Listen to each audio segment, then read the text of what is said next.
سوال کیا کہ مقام امام زمانہ، اس حوالے سے میں عرض کرنا چاہوں گا، کتاب ہے ملاقات امام علیہ السلام، اس میں ایک خوبصورت واقعہ لکھا ہے، صرف مقام امام زمان علیہ السلام سے نہیں، مولا حسین علیہ السلام کی زری مبارک سے بھی، کہ ایک شخص ہے جس نے توسل کیا کہ میں نے سنا ہے کہ سرکار ضرور تشریف لے کے آتے ہیں اپنی جد کی مزار پہ، ضرور آتے ہیں اور گریہ فرماتے ہیں۔ جب اس نے توسل کیا تو وہ کہتا ہے میں نے کیا دیکھا کہ میری آنکھوں سے پردے ہٹے، میں کیا دیکھتا ہوں، مولا حسین کے سرانے والی طرف ایک شخصیت کھڑی گریہ فرما رہے ہیں، خون کے آنسو تو سرکار کے ویسے ہی 1150 سال سے جاری و ساری ہیں، مگر گریہ فرما رہے ہیں۔ تو میں گیا سرکار کو، میں نے سلام پیش کیا اور سرکار سے میں نے عرض کیا سرکار آپ کی یہ کیفیت، تو فرمانے لگے ہم یہاں اکثر تشریف لاتے ہیں، اپنے دادا کے مزار پہ اکثر تشریف لاتے ہیں، اور ایک جملہ اس میں صاحب کتاب نے لکھا ہے وہ بڑا امپورٹنٹ ہے۔ سرکار فرماتے ہیں کہ یہاں اتنی دنیا آتی ہے میرے دادا کو سلام کرنے، زیارت کرنے،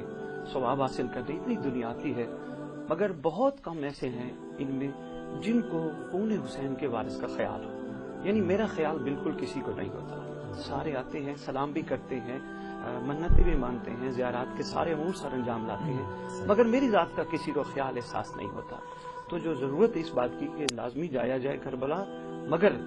وارث خون حسین یعنی منتقم آل محمد سرکار حجت خدا اجل اللہ تعالی فرج شریف پاک ذات کو ضرور ملنے کی پرسہ پیش کرنے کی کوشش کی جائے۔ مل نہیں سکتے، کم از کم الفاظ کی ادائیگی سے پرسہ تو پیش کر سکتے ہیں۔ ویسے بھی سید صاحب وارث ہیں مظلوموں کے، سرکار قائم آل محمد اجل اللہ تعالی فرج شریف، عزاداری کے وارث، ماتم کے وارث، جلوس کے وارث، جملہ کاظمین کے وارث، سامرا کے وارث، نجف کے وارث، یعنی یہ سارے جہاں جہاں یہ ذوات مقدسہ سے منسوب مقامات ہیں،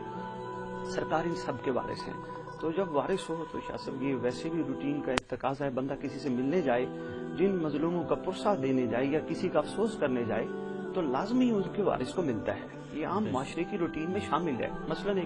کہیں کسی محلے میں کوئی ایسا واقعہ رونما ہو جاتا ہے، وہاں 2 4 10 کردار جاتے ہیں، افسوس کرتے ہیں۔ ایک وہ ہے کہ جو اس محلے میں رہتا ہے، ایک وہ ہے جو اس شہر میں رہتا ہے، ایک وہ ہے جو کبھی کبھی کا سلام دعا کرنے والا ہے، ایک وہ ہے جس کا اٹھنا بیٹھنا تھوڑا زیادہ تھا، ایک وہ ہے جس کا ان کے بغیر گزارا نہیں تھا۔ ان 4 5 6 کرداروں کا تعلق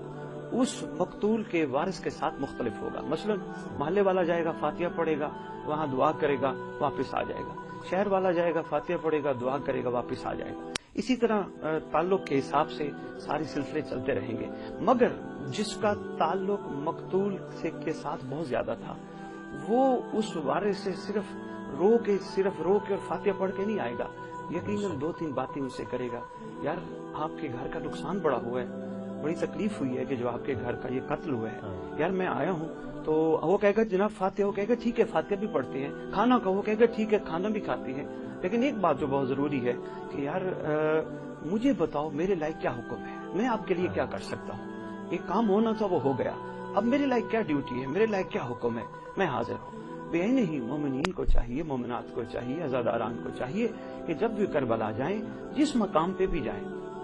وہ کسی بھی شہید کی مزار پہ جائیں تو لازمی جا کے مظلوموں کے وارث کو افسوس بھی کریں اور ساتھ ان کو اپنی وفا کا یقین بھی دلائیں، اور ان سے عرضی ضرور کریں سرکار ہمارے لائق کوئی حکم ہو ہم حاضر ہیں۔